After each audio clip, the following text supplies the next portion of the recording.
A Ganesha whose trunk is turned to the right side is worshipped, requires, they say, a very difficult form of worship because it is a tantric deity.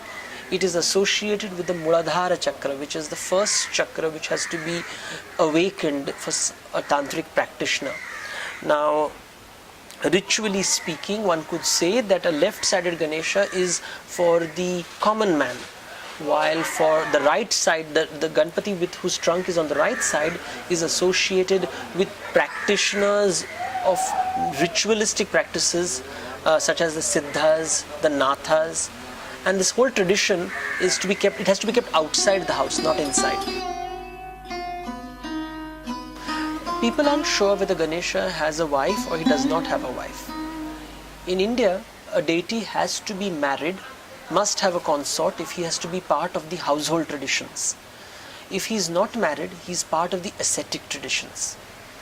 Ganesha, since he is worshipped in the house, is preferably married. Now, in South India, he is considered to be a bachelor god, a Brahmin, an ascetic, a scribe. In Maharashtra, for example, he is supposed to have two wives, Riddhi and Siddhi. And if you look at the words Riddhi, Riddhi is associated with material abundance. Siddhi is associated with intellectual growth. So, Ganesha's association with Riddhi and Siddhi in many ways explains why even today in a modern shrine, Ganesha is associated with both Lakshmi and Saraswati. Lakshmi represents wealth, Saraswati is associated with wisdom. Ganesha has two sons, Shubha, Labha. They are rarely represented, it's just written next to his name. Shubha means auspiciousness and Labha means profit. Once again, when Ganesha, who is the god of threshold, ensures that there is no obstacle in your life is filled with auspiciousness and profit. His daughter is said to be Santoshi, the goddess of satisfaction. All these things perhaps are metaphors trying to associate Ganesh with all the things that a worldly man aspires for. The worship of Ganesha typically takes place towards the end of the monsoons, marking just before the harvest festival. This makes him a god of the householders. He's associated with all things that are required to make a normal household prosperous. In certain parts of India, of course, he is not married. He is a bachelor. He's a Brahmin. He's the archetypal Brahmin who is a scribe. His head is associated with intelligence, this vast memory of the elephant. And like a Brahmin, he has a pot belly, loves eating. He's supposed to be celibate.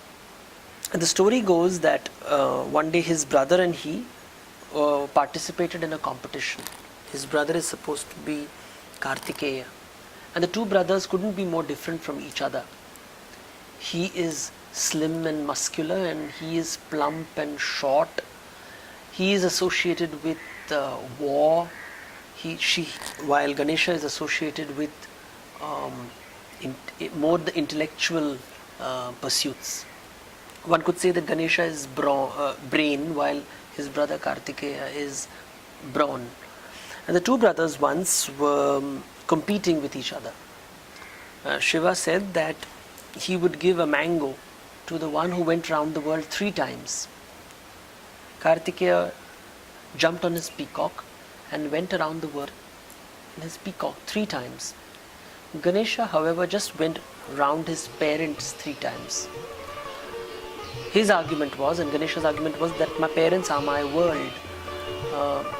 One could see this as a difference in approach to what is the world. For Kartikeya, the objective world.